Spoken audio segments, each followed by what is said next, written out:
সুপ্রিয় দর্শক, শুরুতেই আমার প্রীতি ও শুভেচ্ছা নেই। আমি শহীদুল ইসলাম।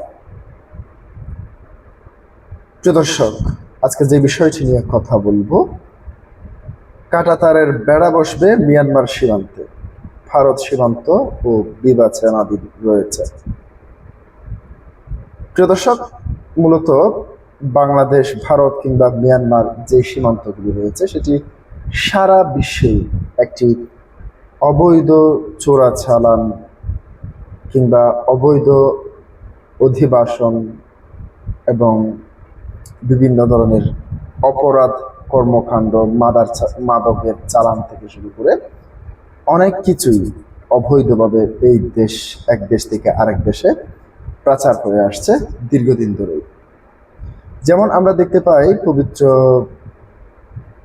ঈদুল আজহাকে কেন্দ্র করে আমরা দেখি ভারতের গরু বাংলাদেশের বাজারে সয়লাভ, কিন্তু আনুষ্ঠানিকভাবে বাংলাদেশ ইন্ডিয়া কিংবা ভারত কিংবা মিয়ানমারের কাছ থেকে কোনো গরু ক্রয় করে না। মূলত এই সমস্ত গরুগুলোই চোরাচালানের মধ্য দিয়ে সীমান্তের বিভিন্ন ফাঁক ফোকর ব্যবহার করে ভারত সীমান্ত থেকে বাংলাদেশ সীমান্তে এক ধরনের কুচক্রী মহল এটি পাচার করে থাকে।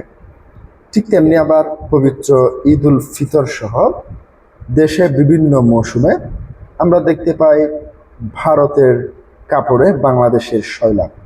মূলত এই সমস্ত কাপড়গুলি চোরাই পথ দিয়ে অবৈধভাবে বাংলাদেশে প্রবেশ করে, যার কারণে দুদেশই প্রচুর যে রেমিটেন্স কিংবা যেটিকে কর বলা হয় সেটি থেকে বঞ্চিত হয় দুদেশ। তার পাশাপাশি সীমান্তের চোরাচালান, ইয়াবা ব্যবসা, মাদক ব্যবসা থেকে শুরু করে অবৈধ নারী পাচার সহ, এমনকি এক দেশের মানুষ আরেক দেশে গিয়ে পাসপোর্ট ভিসা ছাড়া দিন যাপন করাও এটাও একটি আন্তর্জাতিক আইনের মধ্যে অবৈধ। প্রিয় দর্শক, মূলত এই সমস্ত অপরাধ ঠেকাতে আমরা দেখতে পেয়েছি প্রথমেই পশ্চিমবঙ্গের নতুন মুখ্যমন্ত্রী যিনি নির্বাচিত হয়েছেন, তিনি যে সিদ্ধান্তটি নিয়েছেন, তিনি বাংলাদেশ সীমান্তে, ভারত বাংলাদেশ সীমান্তে ভারতের যে অংশটুকু রয়েছে সেখানে কাঁটাতার স্থাপনের বিষয়টি সিদ্ধান্ত নিয়েছেন। এরপর থেকে সামাজিক যোগাযোগ মাধ্যম সহ সব জায়গায় আলোচনা এবং সমালোচনা হয়েছে। আমরা দেখতে পেয়েছি এনসিপির আহ্বায়ক নাহিদ ইসলাম থেকে শুরু করে বেশ কয়েকজন এটির কঠোর সমালোচনা করেছেন।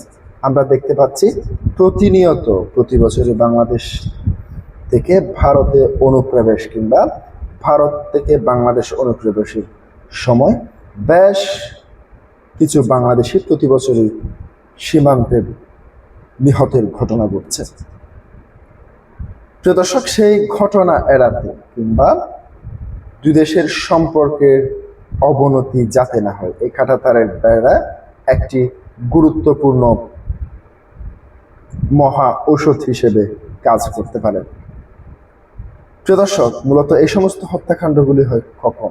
যখন বাংলাদেশ থেকে কেউ ভারতে অনুপ্রবেশ করতে চায় কিংবা ভারত থেকে কেউ যদি বাংলাদেশে অনুপ্রবেশ করতে চায়, তাহলে সীমান্ত রক্ষী বাহিনীরা মূলত এই গুলি কিংবা ক্রস ফায়ার করে থাকে, যাতে কেউ ভয়ে ভবিষ্যতে আর পালাতে না পারে। এবার ভারতের মতো বাংলাদেশও একই সিদ্ধান্ত নিতে চলেছে, সেটিকে আমি অবশ্যই সাধুবাদ জানাই। নিজ দেশের সীমান্ত নিজ দেশের মানুষ সুরক্ষিত রাখবে কিংবা দেশ সুরক্ষিত রাখবে, এটাই ভালো। কি বলতে চেয়েছেন স্বরাষ্ট্রমন্ত্রী সালাউদ্দিন আহমেদ?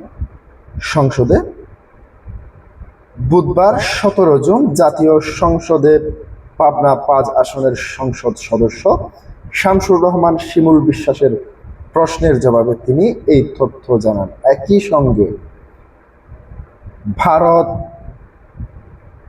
বাংলাদেশ এর কাঁটাতারের বেড়া সহ নির্মাণের পরিকল্পনা সরকারের বিবেচনাধীন রয়েছে বলে তিনি উল্লেখ করেন। সীমান্ত সুরক্ষা সরকারের গৃহীত পদক্ষেপের মধ্যে রয়েছে মিয়ানমার সীমান্তে বেড়া নির্মাণের উদ্যোগ এবং ভারত সীমান্তে স্পর্শকাতর স্থানে বেড়া নির্মাণের কার্যক্রম প্রক্রিয়াধীন রাখা। তবে এই প্রকল্পগুলোর ব্যয় সময়সীমা বা ভারত সীমান্তের নির্দিষ্ট কোনো স্থানের নাম মন্ত্রী প্রকাশ করেননি। দীর্ঘ পশ্চিম ও উত্তর পশ্চিমাঞ্চলের অতি সংবেদনশীল এলাকায় স্মার্ট বর্ডার সার্ভেয়ারলেন্স সিস্টেম বসানো হয়েছে। এছাড়াও দুর্গম এলাকায় drone, thermal imager, night vision device এবং সিসিটিভির মাধ্যমে 24 ঘন্টার নজরদারি জোরদার করা হয়েছে। সীমান্ত অপরাধ দমনে নতুন বিওপি ও টিওবি নির্মাণ করা হয়েছে, যার ফলে বিওপি গুলোর মধ্যবর্তী দূরত্ব কমেছে এবং টহলের সংখ্যা বৃদ্ধি পেয়েছে। বিশেষ করে সীমান্ত হত্যা এবং চোরাচালান রোধে ঝুঁকি বিবেচনায় হাই রিস্ক জোন চিহ্নিত করে নজরদারি রাখা হচ্ছে। সীমান্ত হত্যা কমাতে বিজিবি ও বিএসএফ এর মধ্যে রাতের যৌথ টহল বাড়ানো হয়েছে এবং যে কোনো অনাকাঙ্ক্ষিত ঘটনা তাৎক্ষণিক পতাকা বৈঠকের মাধ্যমে পরিস্থিতি নিয়ন্ত্রণের ব্যবস্থা করা হয়েছে। সীমান্তে বিএসএফ কর্তৃক বাংলাদেশি নাগরিক হত্যাকে স্বরাষ্ট্রমন্ত্রী অত্যন্ত দুঃখজনক এবং মানবাধিকারের স্পষ্ট লঙ্ঘন হিসেবে অভিহিত করছেন। তিনি জানান, বিজিবি বিএসএফ মহাপরিচালক পর্যায়ের প্রতিটি সম্মেলনে বাংলাদেশ সীমান্তে প্রাণঘাতী অস্ত্র ব্যবহারের তীব্র বিরোধিতা করেছে। সম্প্রতি সময়ে বিএসএফ এর ফুসিং করা হাজার হাজার মানুষকে পতাকা বৈঠকের মাধ্যমে গ্রহণ করে সংশ্লিষ্ট থানায় হস্তান্তর করা হয়েছে। গত এক বছরে বিজিবি 1,979 কোটি চোরাচালান পণ্য আটক করেছে এবং মাদকের বিরুদ্ধে কঠোর অভিযান পরিচালনা করছে। বর্তমানে দেশের কারাগারগুলোতে ধারণ ক্ষমতা 1.7 গুণ বৃদ্ধি রয়েছে।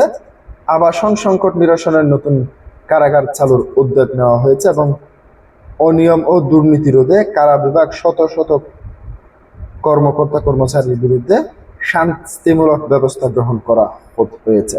এছাড়াও অনলাইন জুয়া এবং বেটিং ওয়েবসাইটগুলো মোকাবিলায় সরকার বিদ্যমান 1867 সালের আইন গৃহীত করে নতুন জুয়া প্রতিরোধ আইন 2024 প্রণয়নের উদ্যোগ নিয়েছে।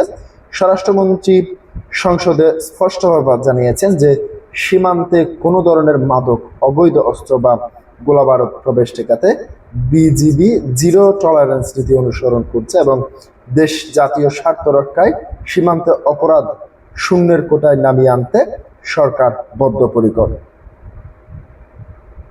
প্রিয় দর্শক, আজকের এই ভিডিওটি ভালো লেগে থাকলে অবশ্যই লাইক, কমেন্ট ও সাবস্ক্রাইব করে পাশে থাকবেন। আজকে এ পর্যন্তই। আসসালামু আলাইকুম।